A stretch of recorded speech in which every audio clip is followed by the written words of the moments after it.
Bonjour à tous et bienvenue pour cette nouvelle vidéo de déballage de boîte pour Horror Arkham, le JCE. On continue les vidéos sur les 6 investigateurs de la boîte investigateurs de la campagne Les Clés Écarlates. 5e vidéo, aujourd'hui on voit Darrell Simmons, le survivant. Donc, Darrell Simmons, le photographe, 2 de volonté, 5 d'intelligence, 2 de force, 3 d'agilité, 6 points de vie, 8 points de santé mentale, trait reporter. Vous commencez la partie avec le Kodak de Darrell en jeu. Action rapide, lors d'un test de compétence dans votre lieu, dépensez une preuve d'un soutien que vous contrôlez, diminuez de 2 la difficulté de ce test, limite d'une fois par test. Signe des anciens +1, placez une preuve sur un soutien que vous contrôlez. Taille du deck 30, carte survivant, carte chercheur jusqu'au niveau 2, carte neutre jusqu'au niveau 5. Donc sa carte signature, sa faiblesse et sa carte faiblesse aléatoire. Alors, par quoi on va commencer? Bon, 6 points de vie, 8 points de santé mentale, ok, rien de choquant. Sa ligne de stats, il a 5 en intelligence. Je réfléchis, je crois que c'est la première fois que ça arrive en dehors de la classe chercheur. Ouais, j'en suis quasiment sûr. Donc, déjà, on voit là, visiblement, il est fait pour l'enquête.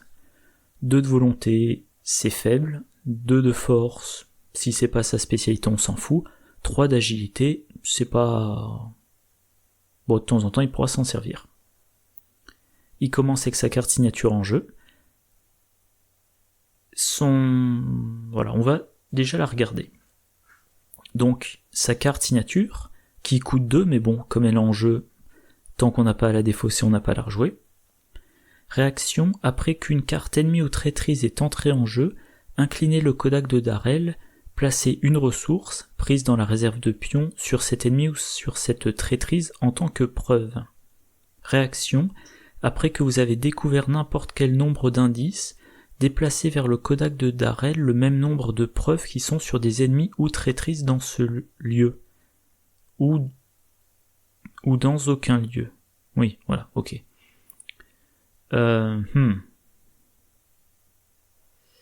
Donc, la carte, on la verra plus en détail plus tard. Toujours est-il qu'elle fournit des preuves. Ça commence en jeu et ça peut lui fournir une preuve. Enfin, ça peut faire entrer en jeu une preuve par round, vu qu'il faut l'incliner.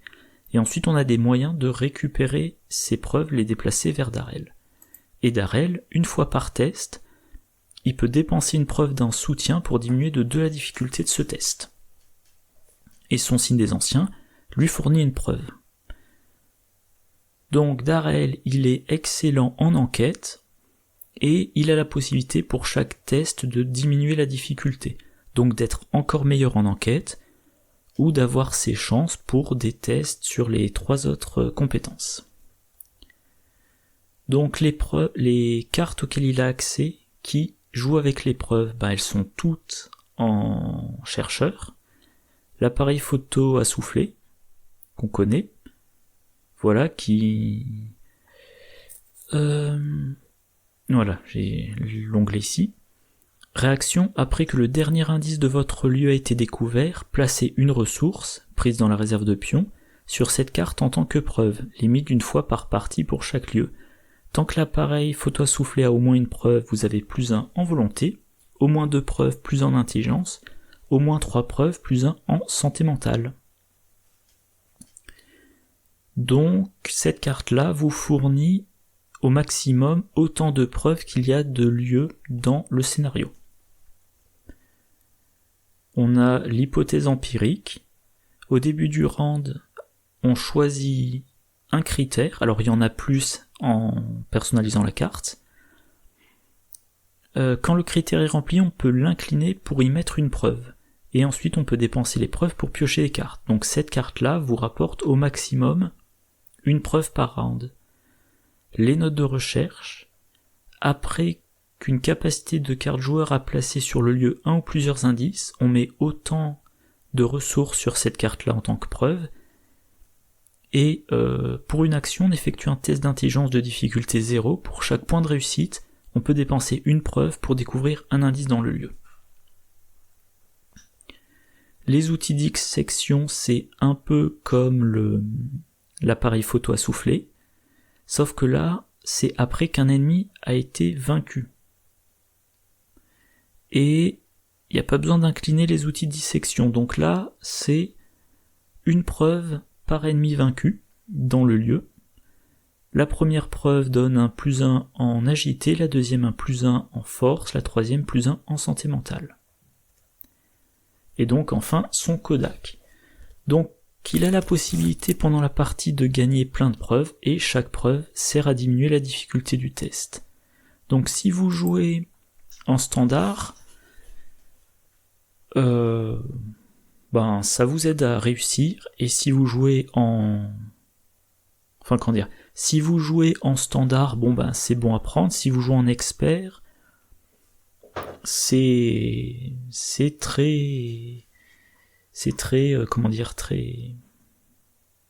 d'autant plus intéressant. Parce que en expert, vous allez probablement stocker les preuves, et dès que vous avez un test qui a une difficulté de 2 ou moins, vous dites hop, je dépense une preuve, je vais passer la difficulté à 0, et je suis quasiment sûr de réussir. Comme je suis quasiment sûr de réussir, je booste un peu mon test, j'augmente les effets du test, par exemple en attribuant une déduction sur mon enquête pour avoir un indice de plus, et voilà, donc je rentabilise au maximum les preuves. Pourquoi j'ai mis ça? Oui, voilà, les autres cartes qui jouent sur la difficulté, il y en a 4 dans cette boîte auquel il a accès. Voilà, exploiter une faiblesse, voilà, c'est ça. Cette carte-là, ça sert pour les attaques, donc j'en parlerai plus tard. Ça a un effet supplément... Non, pardon, je reprends. C'est à jouer lors d'une attaque si la difficulté est de 0. Donc, vous avez un ennemi qui, par exemple, a une valeur de combat de 2, vous ramenez la difficulté à 0, vous pouvez jouer cette carte. Faire la lumière, c'est lors d'une enquête si la difficulté est de 0. Donc, vous enquêtez, par exemple, avec la lampe torche, le lieu a une valeur occulte de 2, vous enquêtez avec la lampe torche, la valeur occulte passe à 0, vous pouvez jouer cette carte. Voilà. Donc Darrell Simons, visiblement un spécialiste en enquête, qui déjà avec ses 5 a de bonnes chances de réussir ses enquêtes, qui peut les rendre encore plus faciles, et qui peut se rendre quasi inratable, c'est-à-dire sauf s'il pioche l'échec automatique, des tests simples. Voilà, même en expert, il n'a pas peur des rats. Quand il combat un rat, il dépense une preuve, le rat passe à 0 de valeur de combat, tout ce qu'il a à faire c'est piocher autre chose que l'échec automatique lors de son test de combat. Il faut que je baisse un peu mon volet. Voilà. Donc pour le coup, alors bon, j'en reparlerai dans la conclusion, mais sur le papier je le vois comme ça. Je me dis que lui, comparé au précédent, je le jouerai pas en trio, mais en duo comme spécialiste des enquêtes. Allez. Voyons un peu la suite. Les cartes auxquelles il a accès. Toutes les cartes survivants, toutes les cartes neutres, et également les cartes chercheurs jusqu'au niveau 2. Évidemment, ça fait tout plein de cartes, et je n'avais pas plus développé cet aspect. Bon, rapidement, les cartes survivants, chez les survivants, il y a plein de choses pour mitiger les risques d'échec. Mais ça, a priori, ça sera pas trop pour lui, parce que lui, il a déjà la diminution de difficulté. Les cartes chercheurs jusqu'au niveau 2, il y a quand même plein de choses qui aident pour les enquêtes. Alors, je l'ai déjà dit, les cartes...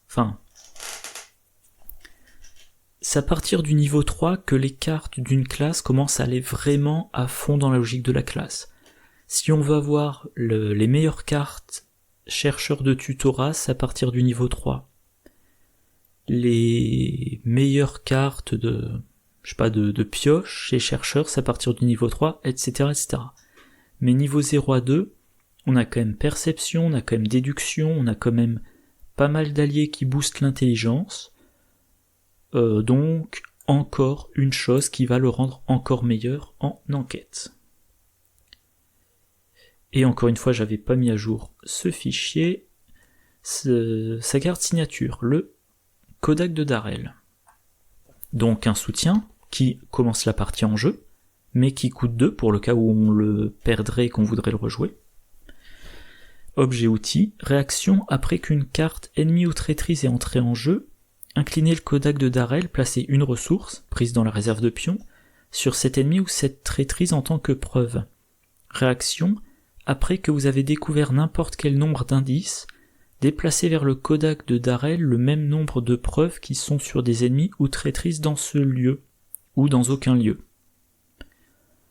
Donc, une fois par round, si un ennemi est entré en jeu, en général les ennemis, ils entrent en jeu, ou si une traîtrise est entrée en jeu, c'est-à-dire qu'elle a un effet soit qui l'attache à une carte en jeu, soit qui la met dans une zone de menace d'un investigateur.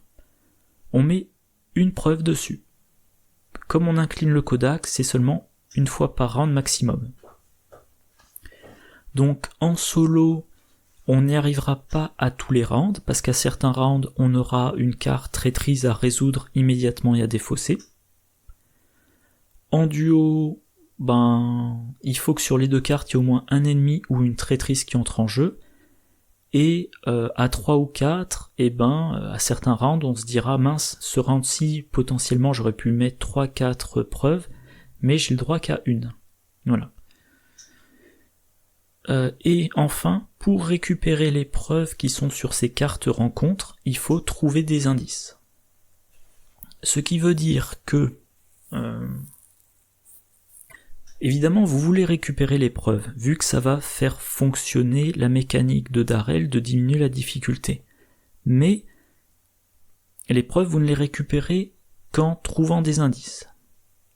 Si la carte sur laquelle il y a la preuve quitte le jeu, par exemple, parce que l'ennemi est vaincu, la preuve est perdue. Donc il faudra penser au timing. Imaginons que le combattant pioche un ennemi qui est 4-4-4, on lui met une preuve dessus, et il faut que Darrell réussisse une enquête, trouve des indices, donc il n'y a pas besoin que ça soit une enquête, mais il faut quand même qu'il obtienne des indices, il récupère la preuve.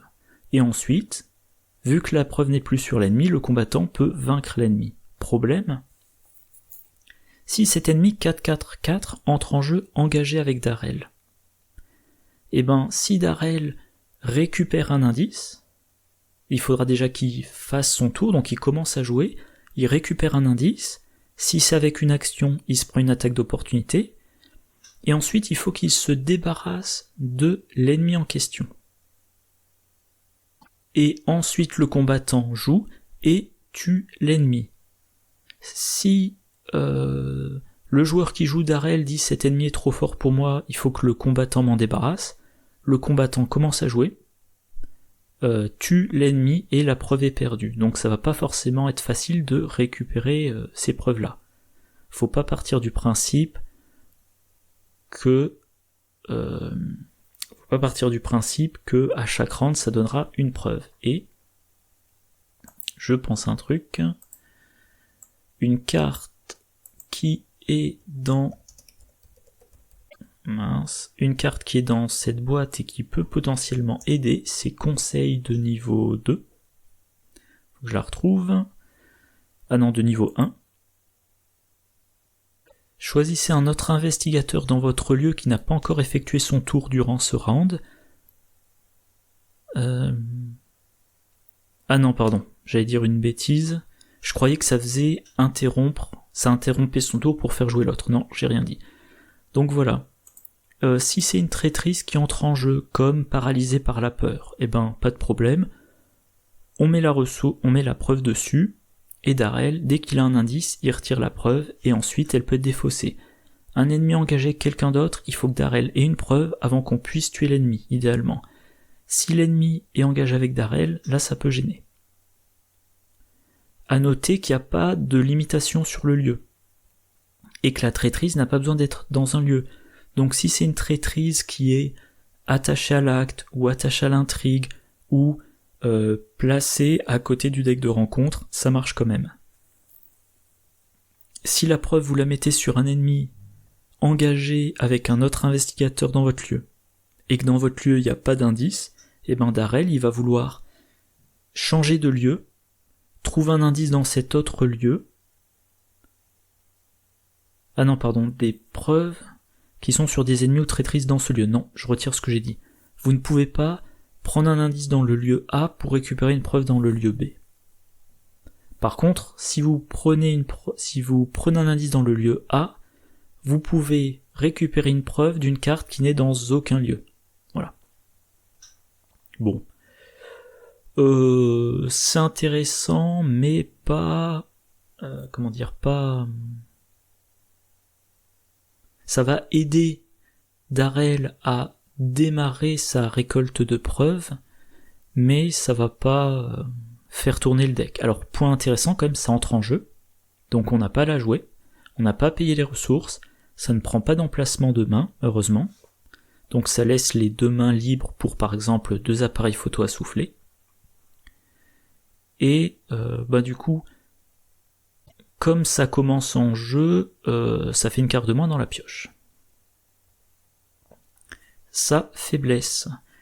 Pellicule fichue, une bévue, révélation, retirez un total de 4 preuves parmi des cartes que vous contrôlez. Pour chaque preuve que vous ne pouvez pas retirer par cet effet, subissez une horreur.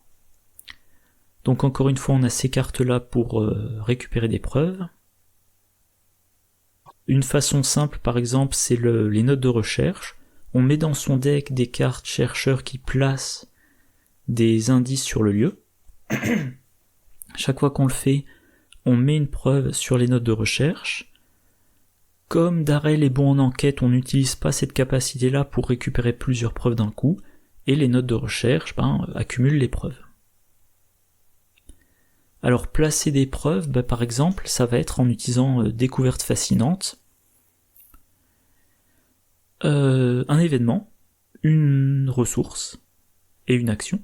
Cherchez parmi les 6 cartes du dessus de votre deck, vous avez le droit de placer jusqu'à 3 de vos indices sur votre lieu. Pour chaque indice ainsi placé, choisissez et ajoutez à votre main 2 des cartes consultées. Mélangez votre deck. Donc en une action, vous mettez 3 indices sur votre lieu, vous mettez 3 preuves sur note de recherche, et ces preuves-là, à moins d'un gros besoin de trouver plein d'indices d'un coup, vous les laissez sur note de recherche, et ça vous fait 3 des 4 preuves nécessitées par pellicule fichue. Et du coup, vous ne vous prenez qu'une horreur. Alors, Darrell, il a quand même de base 8 de santé mentale, donc il a un peu de marge. Voilà. Ah oui, et les horreurs, j'ai failli oublier ça. S'il se prend des horreurs et qu'il a Peter Sylvestre dans son lieu, il peut en encaisser. Et sinon, s'il n'a aucune preuve, il se prend 4 horreurs, il peut jouer persévérance pour tout annuler. Sachant quand même que il n'y a pas de choix, c'est retirer un total de 4. Donc si vous êtes prêt à encaisser 4 horreurs, vous ne pouvez pas dire non, je ne dépense rien et je me prends 4 horreurs. Vous devez retirer 4 preuves. Si vous en avez moins de 4, vous devez en retirer autant que possible, et une horreur par preuve non retirée. Et voilà, c'est conseillé de se constituer un petit stock de preuves et de les utiliser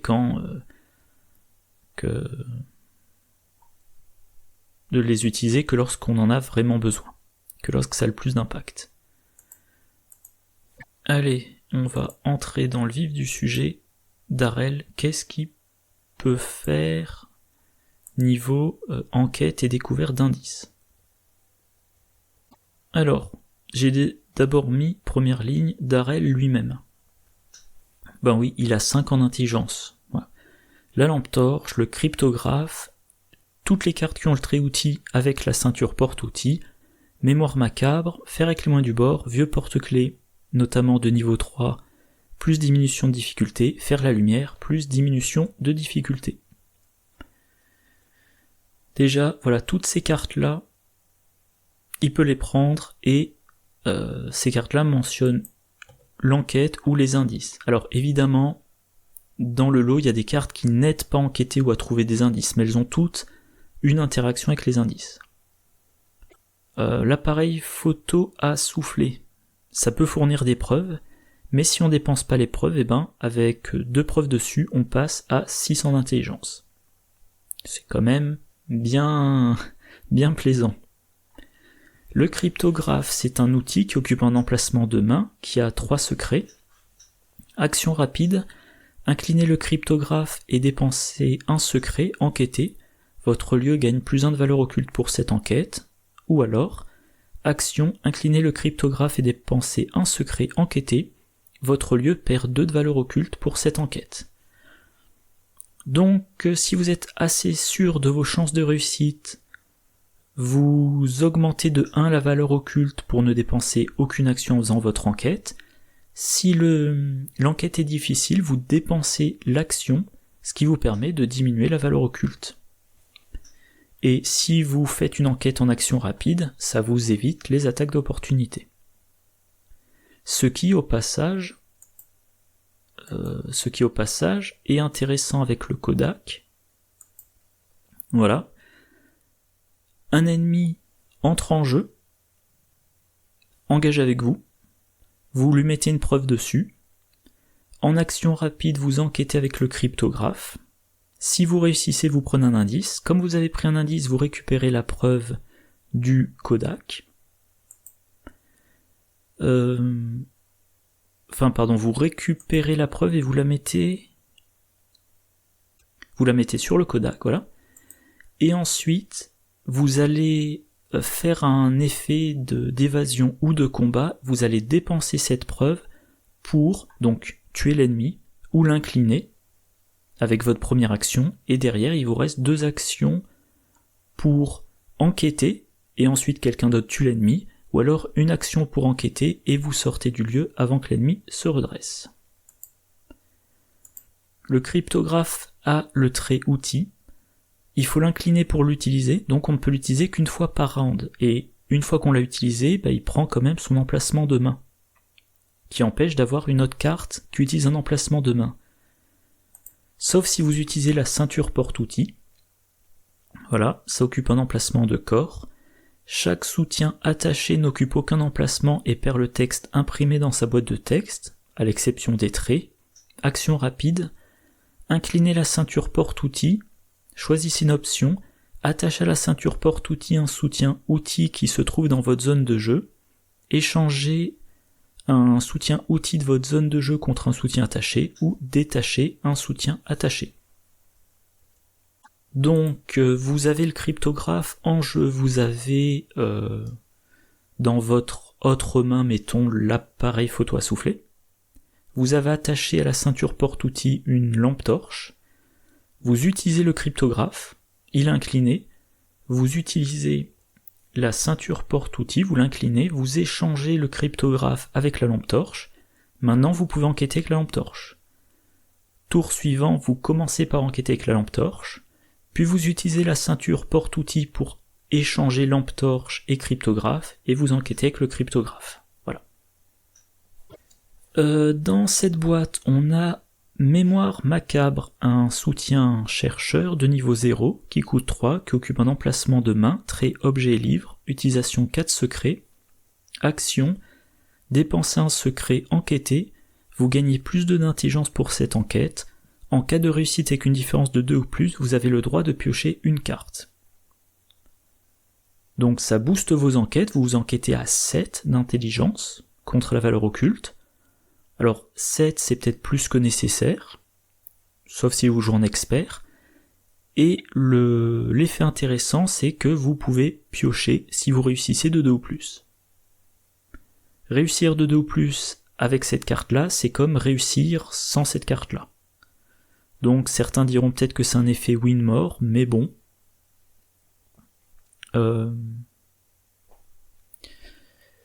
Voilà, ça augmente vos chances, et ça vous donne un bonus. Et la pioche va vous permettre par exemple d'atteindre plus vite votre faire avec les moyens du bord. Le vieux porte-clés, dans cette boîte-là, on a la version de niveau 3. Utilisation 3 clés, donc on est passé de 2 à 3. S'il n'y a pas de clé dessus, on le défausse. Au passage, ça a le trait outil, donc ça peut s'attacher à la ceinture porte-outil. Action, enquêter. Votre lieu perd 2 de valeur occulte pour cette enquête. En cas de réussite, retirez une clé du vieux porte-clés, et si la difficulté du test est de 0, vous découvrez un indice supplémentaire. Le vieux porte-clés de niveau 0, c'est génial. Au niveau 3, ça peut permettre de découvrir 2 indices d'un coup si la difficulté du test est de 0. Et comme Darrell peut diminuer de 2 la difficulté d'un test, le vieux porte-clés peut permettre de découvrir en une action 2 indices dans un lieu qui a une valeur occulte de 4 ou moins, à la seule condition de ne pas piocher l'échec automatique. Et avec 3 clés, on peut faire ça 3 fois. Donc vous êtes dans un lieu de valeur occulte 4, vous avez vos 3 clés sur le vieux porte-clés, vous avez 3 preuves sur des soutiens, en 3 actions vous prenez 6 indices, à condition de ne pas piocher l'échec automatique. Et on verra dans un instant qu'il y a une solution pour ne pas piocher l'échec automatique. Ah ben voilà, on le voit tout de suite. Alors par contre, je vais mettre l'illustration, j'aime bien l'illustration. Faire la lumière, un événement survivant de niveau 0 qui coûte 2, rapide, à jouer avant de révéler un pion KO lors d'une enquête que vous effectuez, et uniquement si la difficulté de ce test est actuellement de 0. Ce test réussit automatiquement. Vous découvrez un indice supplémentaire dans ce lieu et un indice supplémentaire dans n'importe quel lieu. Cette carte n'est utilisable que si la difficulté est de 0, mais baisser la difficulté, c'est la spécialité de Darrell. Il n'y a pas besoin que ça soit une enquête de base, donc on peut cumuler la diminution de difficulté de Darrell et la diminution de difficulté d'une autre carte, typiquement le vieux porte-clés dont je parlais. Voilà.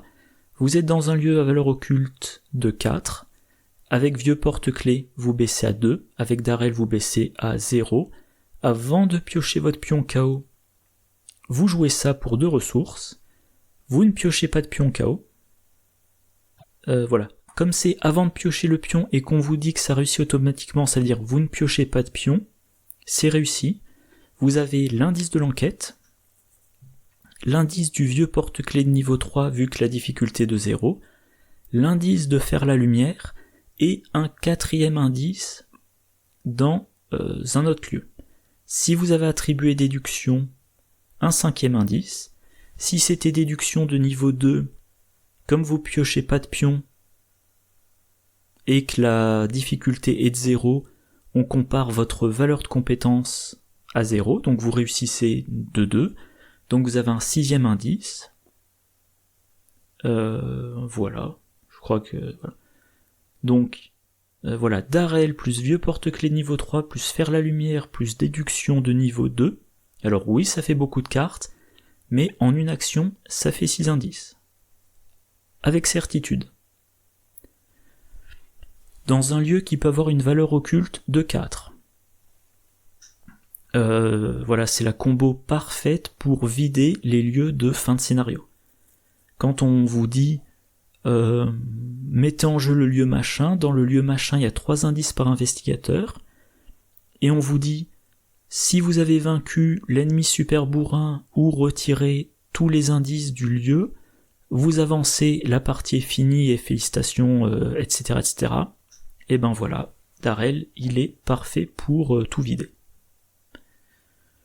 Et discernement également, une compétence survivant de niveau 1, un max attribué par test de compétence, vous pouvez l'attribuer à n'importe quel type de test. Tant que c'est attribué à un test de compétence, on diminue de 2 la difficulté du test. Donc on rend les enquêtes plus simples, ça combotte avec le vieux porte-clés, ça permet de jouer faire la lumière, etc., etc. Position avantageuse. Donc rapide, à jouer après qu'un lieu est entré en jeu, ou révélé lors du tour d'un investigateur. Jusqu'à la fin du tour de l'investigateur actif, le lieu perd 1 de valeur occulte. Vous avez le droit de déplacer un indice de n'importe quel autre lieu vers ce lieu. Vous baissez la valeur occulte du lieu, donc vous baissez la difficulté des enquêtes. Vous avez en plus le droit de déplacer un indice depuis n'importe où vers ce lieu. Alors évidemment, si vous faites ça pendant le tour d'un autre investigateur, l'autre investigateur ne pourra pas forcément trouver les indices. Sauf si le lieu a maintenant une valeur occulte de 0. Dans ce cas-là, tout ce qu'il faudra faire, c'est ne pas piocher l'échec automatique. Mais, vous pouvez, pendant votre tour, jouer ça. Vous entrez dans un lieu, par exemple avec éclaireur. Non, je l'ai pas mentionné. Vous n'êtes pas engagé avec un ennemi, en action rapide avec éclaireur, vous entrez dans un lieu. Vous le révélez. Puis c'est quoi le timing? Voilà, vous le révélez. Vous jouez position avantageuse. Mettons que le lieu avait 2 indices par investigateur, donc 4 si vous jouez en duo. Vous amenez un indice de quelque part, il y a maintenant 5 indices dans le lieu. Le lieu a -1 de valeur occulte. Et vous allez utiliser des effets de diminution de difficulté pour ramener la difficulté des tests d'enquête à 0 et tirer avantage des différents effets. Donc mettons que le lieu avait 3 de valeur occulte. Maintenant, jusqu'à la fin de votre tour, il a 2. Il vous suffit d'enquêter avec le vieux porte-clés. Chaque fois que vous réussissez, 2 actions d'un coup. Vous avez 2 indices d'un coup, pardon. Vous avez 3 actions, il y a 5 indices. Tant que vous piochez pas d'échec automatique, vous videz le lieu. Et si à un moment donné vous jouez faire la lumière, voilà, vous allez prendre l'indice supplémentaire dans un autre lieu, le lieu qui par exemple avait 2 indices, un par investigateur, d'où vous avez déplacé un indice avec position avantageuse, et où vous avez laissé un indice. Donc mettons que Darrell est dans un lieu qui a valeur occulte, je dis n'importe quoi, valeur occulte 8. L'enquête est trop dure. Il finit son tour dans ce lieu-là, il sait que l'enquête est trop dure. Tour suivant, il utilise éclaireur, il va dans un lieu connexe, il révèle le lieu. Il voit que le lieu a valeur occulte de 3, il joue position avantageuse, il amène un indice du lieu à valeur occulte 8 vers ce lieu qui maintenant a valeur occulte 2.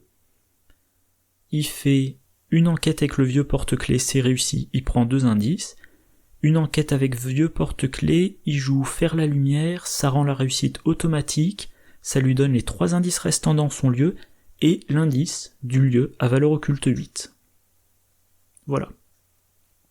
Honnêtement, Darrell, en enquête, il est... Quand on voit toutes les cartes auxquelles il a accès, sa capacité, il semble vraiment extrêmement puissant. On verra, mais on risque de prendre un coup de marteau de la prochaine liste des tabous.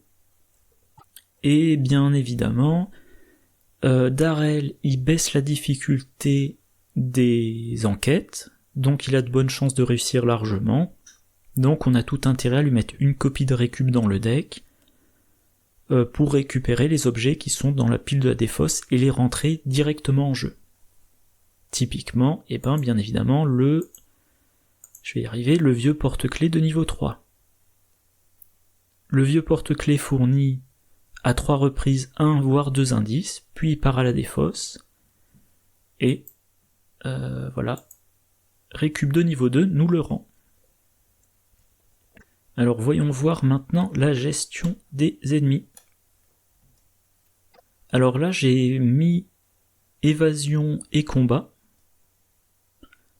ce que je n'avais pas fait pour Amina par exemple, parce que je pense que c'est pertinent d'envisager de l'évasion dans ce deck-là. Enfin, quand je dis dans ce deck-là, je veux dire avec cet investigateur.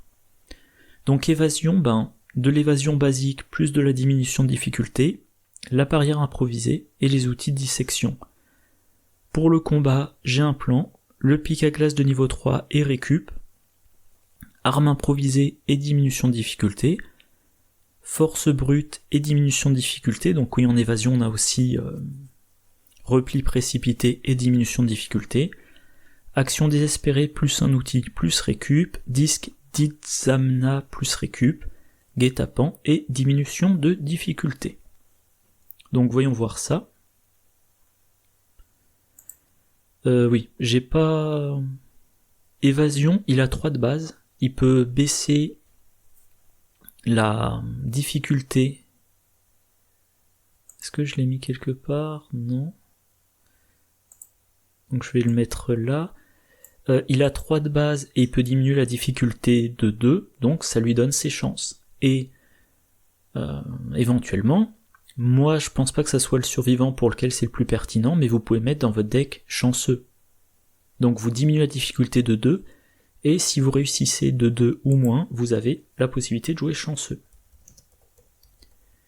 Et une carte que je voudrais mentionner, un ennemi qui est toujours assez pénible, la maigre bête de la nuit chasseresse, ça mouline, voilà, un ennemi de la boîte de base, qui est 3-4-1, donc seulement 1 en évasion, mais tant que vous essayez d'échapper à la maigre bête de la nuit chasseresse, doublez le modificateur négatif de chaque pion KO révélé.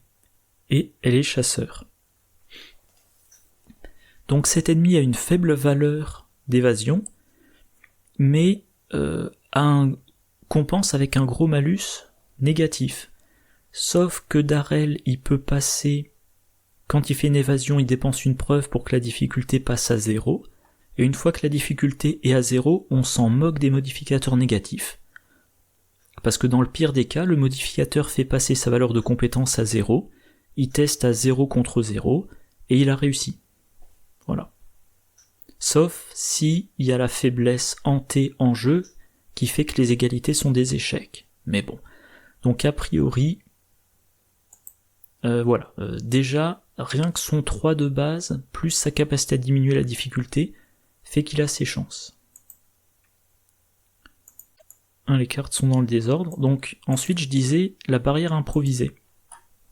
Et ben la barrière improvisée, tout simplement ça vous permet de faire une évasion en diminuant de 1 la difficulté du test. La carte peut se jouer depuis la main ou depuis la défausse. Si on la joue depuis la défausse, on la remélange dans son deck après. Et si on la joue depuis la défausse et qu'on réussit de X, on peut échapper à un ennemi qui a une valeur d'évasion de X ou moins dans le lieu. Donc je reprends l'exemple de la maigre bête. On est engagé avec la maigre bête et un autre ennemi. On joue barrière improvisée pour échapper à la maigre bête, on teste à 3 contre 0. Ah non, c'est un mauvais exemple parce que là quand même on a le modificateur. Donc imaginons, on essaie d'échapper, on est engagé avec 2 ennemis qui sont, mettons 2-2-2. Non pardon, je reprends, allez que je donne un exemple qui est... Ouais si ça va. 2 ennemis qui sont 2-2-2. On joue la barrière, on teste à 3 contre 1. On dépense une preuve, on teste maintenant à 3 contre 0. Si on réussit de 2, c'est-à-dire si on n'a pas pire que -1, on échappe automatiquement à l'autre. Et si on a peur de ne pas réussir assez largement, eh ben il suffit d'attribuer des icônes libres ou des icônes d'agilité pour tester à 4 ou 5 contre 1. Je mentionnais les outils. Voilà, les outils de dissection. Si vous avez une preuve dessus, vous avez plus en agilité. Donc vous êtes à 4 contre évasion, -2 si vous dépensez une preuve. Donc cette carte-là, vous accumulez les preuves, il n'y a pas de limite. Vous en gardez toujours une pour votre bonus en agilité, vous dépensez les autres pour faciliter vos évasions. Le piège rudimentaire. Alors il est personnalisable, je vais pas entrer dans les détails. On l'attache à un lieu, les ennemis non élites ont -1 de combat et -1 d'évasion, et la carte reste de round. Donc éventuellement on le joue dans son lieu, on sait qu'on va avoir plus de facilité à échapper aux ennemis. Avec Darrel, on n'aura pas trop de difficultés même si l'ennemi a 3 en évasion. Du coup, on est tranquille pour faire ses enquêtes en ignorant l'ennemi. et on a deux rounds pour vider le lieu. Repli précipité. On l'attribue à une action d'évasion de base. La carte gagne 2 icônes, donc elle passe à 3 icônes agitées. Si on réussit de 2 ou plus, on échappe automatiquement à un autre ennemi. Donc 3, plus les 3, ça fait 6. On baisse la valeur d'évasion de l'ennemi de 2. Donc mettons que l'ennemi passe d'une valeur d'évasion de 3 à 1. On teste à 6 contre 1. Si on réussit, on lui échappe. Si on réussit de 2 ou plus, on échappe également à un autre. Voilà, donc ça c'était pour l'évasion. Maintenant le combat. Ça sont les cartes qui font du combat ou des dégâts. Il y en a un certain nombre. J'ai un plan de niveau 2. Un événement qui coûte 2 en chercheur. Combattre, vous utilisez votre intelligence au lieu de votre force. Vous avez plus en intelligence pour ce test. Et vous infligez plus 1 dégât pour chaque indice que vous possédez. Jusqu'à un maximum de plus 3 dégâts. Donc, vous testez à 7 contre la valeur de combat de l'ennemi. Je vais pas le dire à chaque fois, mais vous pouvez diminuer cette valeur. Et si vous avez 3 indices, vous faites 4 dégâts en une action. Le pic à glace. Le pic à glace, tout simple. Alors il prend un emplacement de main, ça peut être gênant. Lorsque vous combattez, vous l'inclinez, ça vous donne plus 1 votre valeur de compétence. Peu importe la valeur de compétence utilisée. Si vous réussissez, c'est seulement à ce moment-là que vous décidez, si vous réussissez, vous pouvez défausser la carte pour faire plus 1 dégât. Donc, j'ai un plan. Vous utilisez pic à glace, vous faites votre test à 8. Si vous réussissez, vous défaussez le pic à glace, vous pouvez faire 5 dégâts en une action. Le pic à glace, c'est un outil, on peut le récupérer avec récup. Alors avec récup de niveau 0, on le prend en main, mais comme le pic à glace est rapide, on perd pas d'action pour le rejouer. Avec récup de niveau 2, on le remet directement en jeu. Et on le remet directement en jeu redressé. Donc on peut le réutiliser pendant sa deuxième action de combat. Arme improvisée, même chose que ce que j'ai dit avec barrière improvisée. Ça rend quasi automatique la réussite contre un ennemi qui a 3 de valeur de combat ou moins, si on se donne la peine de dépenser une preuve. On joue depuis la pile de défausse pour faire 2 dégâts. Avec pic à glace, on peut rajouter un dégât. Donc si on s'en donne les moyens, on est quasiment sûr de tuer un ennemi qui a 3 points de vie en une action. Brute force, c'est un peu comme repli précipité. On fait une action de combat basique, on se donne plus 3. Alors de base Darrell n'a que 2, donc on est à 5 contre la valeur de combat. Là pour le coup, je pense qu'il faut dépenser la preuve. On réussit de 2 ou plus, on inflige 3 dégâts en une action. Et si vous avez plein d'objets qui ne sont plus utiles, par exemple une lampe torche vide en jeu, action désespérée, c'est gratuit, vous avez plus X en force où X est le coût du soutien, vous infligez plus 1 dégât.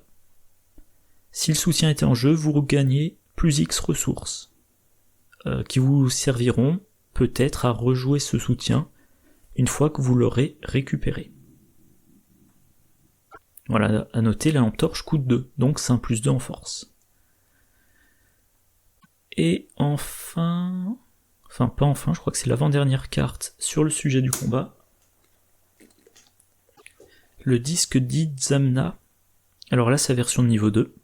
Ça occupe un emplacement d'accessoires, ça coûte 3, réaction. Quand un ennemi non élite est généré dans votre lieu, défaussez le disque dit Zamna, défaussez cet ennemi. Alors il faut que l'ennemi soit généré dans votre lieu, donc par exemple le piocher pendant la phase de rencontre, ou qu'il y ait un effet qui vous dise générer dans votre lieu un ennemi. Il faut que l'ennemi soit non élite, mais il est défaussé. Sans test. Cette carte a le trait objet, voilà, ici, objet, donc vous pouvez le récupérer avec récup. Bon, par contre, 3 ressources, faudra les payer. À noter que c'est très intéressant. Ah, non, je l'ai pas là. Comme vous défaussez l'ennemi, c'est très intéressant pour les ennemis non élites qui ont vengeance dans la civilisation oubliée. Comme il n'est pas vaincu, il va pas dans la pile de victoire et on compte pas ses points de vengeance. Et un dernier truc, guet-apens. Un événement survivant qui coûte 3. Choisissez un ennemi non élite incliné dans votre lieu et effectuez un test d'agilité de difficulté X, X étant la valeur d'évasion de cet ennemi. En cas de réussite, vainquez cet ennemi. Donc, certes, il faut d'abord incliner l'ennemi, probablement en lui échappant. Alors peut-être avec une évasion automatique de barrière improvisée ou de repli précipité. Voilà. Maintenant, vous devez réussir de nouveau un test d'agilité. Mais si vous le réussissez, il est vaincu.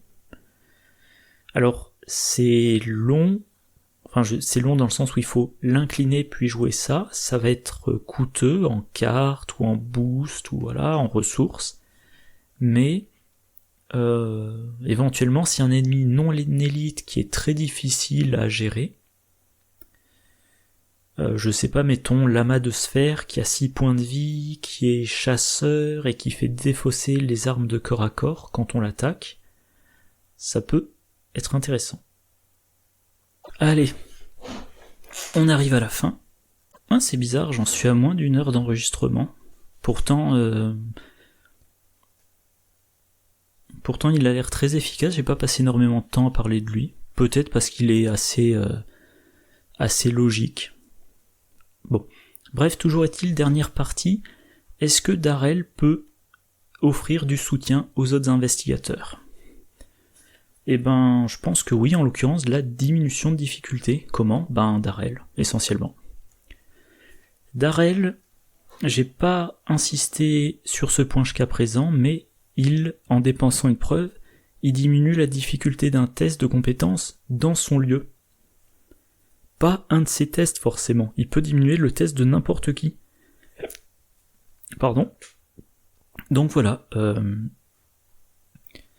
la présence de Darrell dans un lieu fait que les tests sont plus simples dans ce lieu, tant qu'on arrive à générer suffisamment de preuves.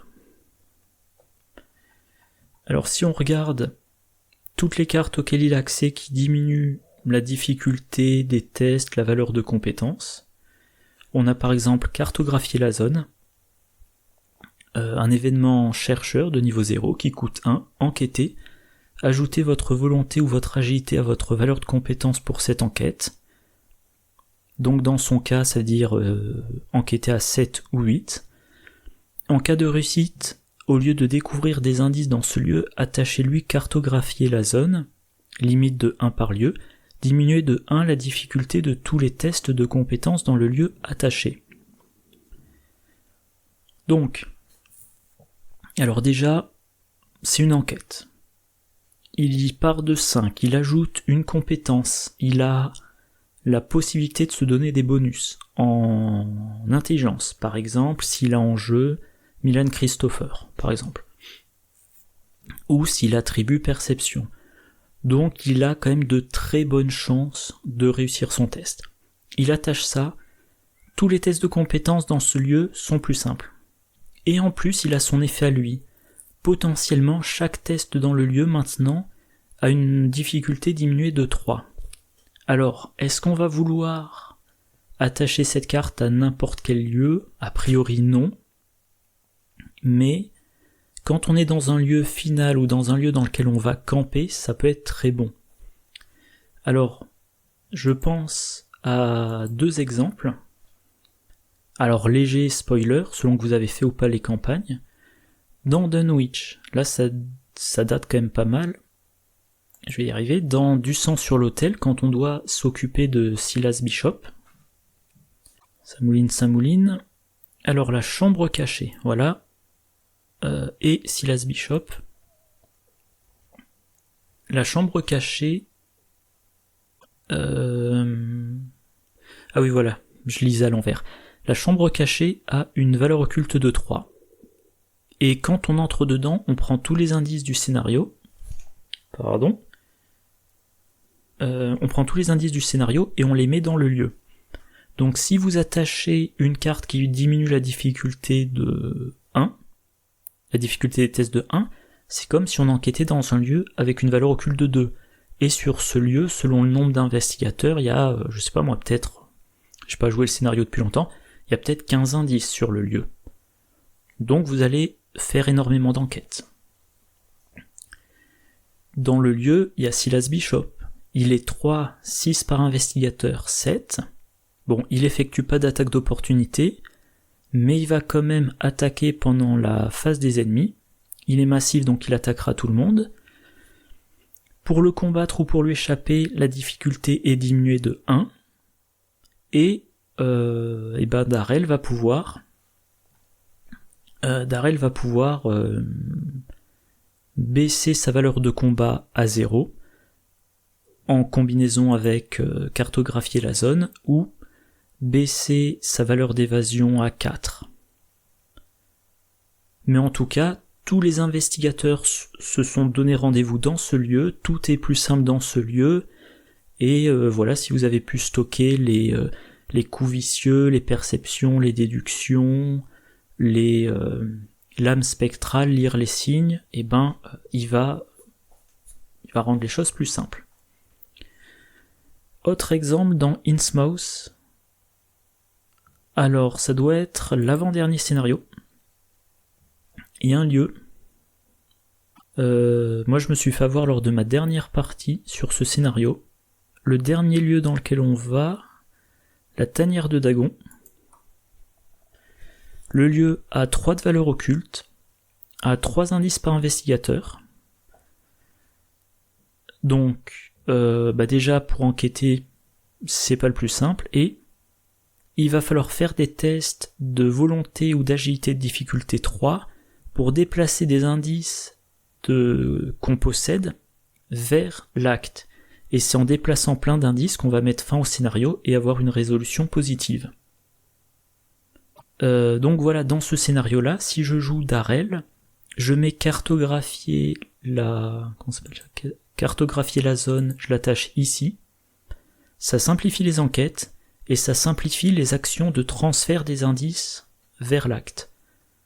Et si j'ai amassé plein de preuves, l'enquête difficulté 0, le transfert d'indices difficulté 0. Voilà. Je pense que je vais pas m'attarder plus. Révéler le point faible. Version de niveau 1. Rapide à jouer durant n'importe quelle fenêtre de joueur d'action rapide. Choisissez un ennemi dans votre lieu. Effectuez un test d'intelligence de difficulté X, X étant la valeur de combat de cet ennemi. Pour chaque point de réussite, réduisez de 1 la valeur de combat de cet ennemi lors de la prochaine attaque effectuée contre lui durant cette phase. Alors, la carte est mal aimée parce qu'il faut réussir un test pour rendre plus simple un autre test. La carte de niveau 3, il faut réussir le test pour considérer la valeur de combat comme étant 0. Mais toujours est-il que pour effectuer ce test-là, Darrell peut baisser la difficulté. Donc mettons que l'ennemi...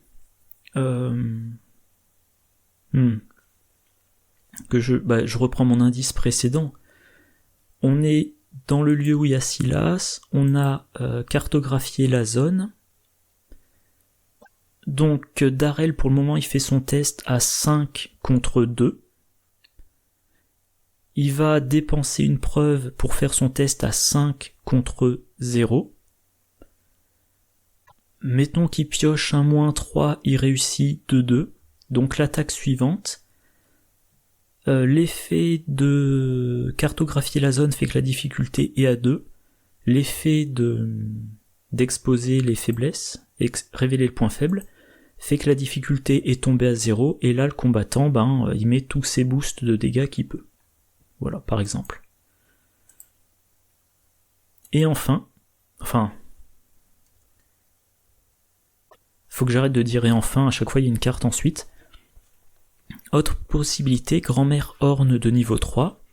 Déjà, elle booste la valeur de volonté et d'intelligence de Darrell, qui devient encore meilleur en enquête, qui a encore plus de chances de réussir à jouer cartographier la zone.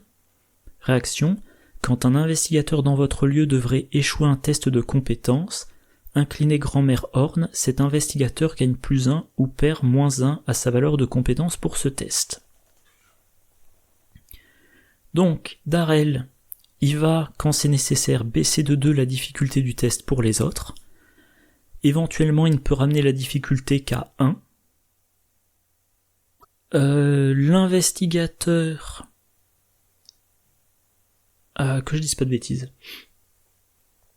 L'investigateur, donc la difficulté est de 1. L'investigateur a une certaine valeur de compétence. Il pioche son pion. Le pion, mettons qu'il a 5. L'investigateur est à 5, il teste contre 1, donc il est à +4 par rapport à la difficulté. Il pioche un -5, donc il rate de 1. Donc Darrell incline grand-mère Horn et dit « je te donne +1 ». Donc en fait tu n'es pas à 5, tu es à 6. Non, pardon. Je me suis embrouillé. Donc j'avais dit l'autre teste à 5 contre 1, donc voilà. L'autre teste à 5 contre 1, puis pioche un -5, et ben là on incline grand-mère Horn et on dit je te donne un +1. Donc en fait tu as 6, -5, ça te fait 1, la difficulté est de 1, tu as réussi tout pile. Voilà. Elle s'utilise qu'une fois par round, mais voilà, comment dire, l'investigateur qui est normalement costaud dans son rôle, si en plus on diminue la difficulté du test qu'il a à faire, il aura assez rarement besoin de recevoir un autre bonus. Ça c'est plutôt un truc peut-être pour du mode expert. Voilà, mettons Mark Harrigan, j'aime bien cet exemple. Mark Harrigan, il a 5 de force, il a son flic en patrouille, ça lui fait 6. Il attaque avec le lance-flamme, ça fait qu'il attaque à 10. Contre un ennemi qui est 3-3-3, il pioche le -8, il rate son attaque de 1, et ben voilà, on utilise grand-mère Horn, le coup de lance-flamme est réussi, l'ennemi est tué. Voilà. Voilà, pour de l'expert. Alors autre chose, discernement, dont je parlais tout à l'heure, on peut l'attribuer à n'importe quel type de test. Donc un autre investigateur dans votre lieu fait n'importe quel type de test, vous lui dites, tiens, la difficulté de ce test est diminuée de 2. Voilà. À noter, cette compétence a le trait inné. Avec véritable survivant, vous pourrez la récupérer dans votre main. Et la combo, enfin le cyclage habituel, véritable survivant, vous le récupérez avec dégourdi. Dégourdi qui peut tout booster sauf la volonté, qui peut être attribué à quelqu'un d'autre. Voilà. Du coup,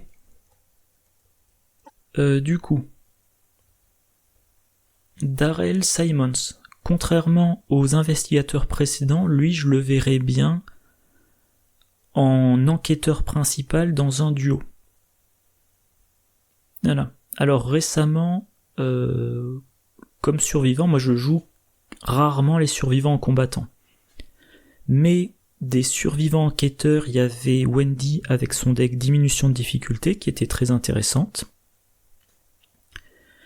J'ai beaucoup aimé, son nom m'échappe, celui de la boîte précédente, Bob Jenkins en mode truand friqué. Et là j'ai Darrell Simons en mode je sais pas comment dire, manipulateur de preuves, qui sera probablement très plaisant à jouer. Voilà. Mais en plus de sa grande capacité à prendre des indices, en diminuant les difficultés, il peut réussir des tests autres pas trop durs, ce qui fait qu'il peut être un peu polyvalent. Alors Ça me motive quand même pas particulièrement à le jouer en solo, mais voilà, en duo, il y a un petit ennemi, il a pas besoin de demander l'aide du combattant. Il y a un ennemi moins petit, mais qu'on peut éventuellement laisser sur place après lui avoir échappé, il peut s'en occuper tout seul. Et en multi, ça lui donne une certaine polyvalence, et en multi, en plus de ça, on peut le jouer en soutien, en mode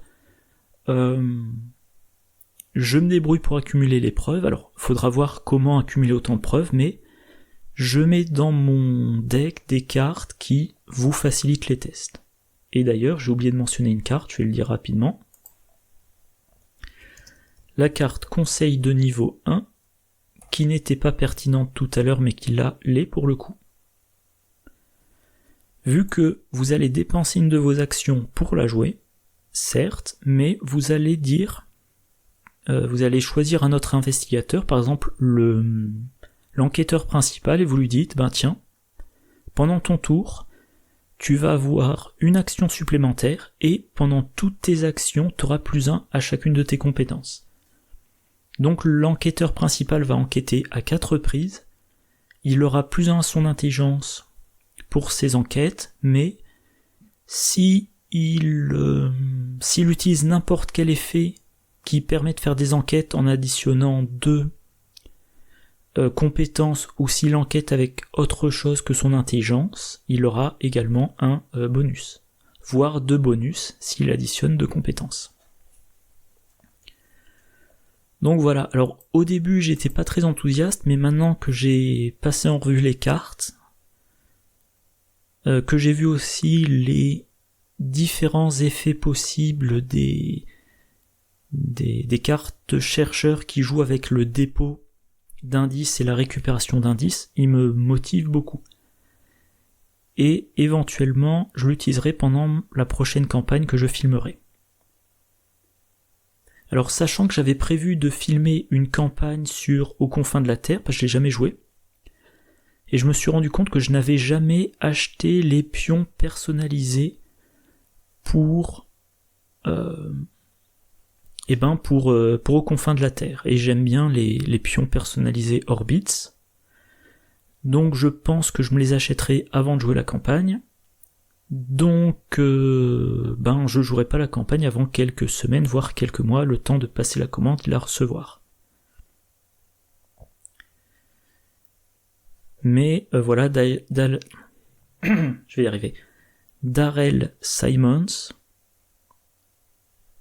il a l'air sympathique, il a l'air relativement simple. Je me dis régulièrement qu'il faudrait que je redonne une énième chance à la campagne de Dunwich. Donc voilà, c'est peut-être ce que je ferai prochainement, vous filmer une campagne de Dunwich avec Darrell Simons et peut-être Daniela Reyes en combattante. Bon voilà, je vais m'arrêter là. Comme d'habitude, j'espère que la vidéo vous a plu. Demain, dernier investigateur de la boîte. D'ici là, je vous souhaite une bonne journée, une bonne soirée, de bonnes parties, et je vous dis à la prochaine. Au revoir.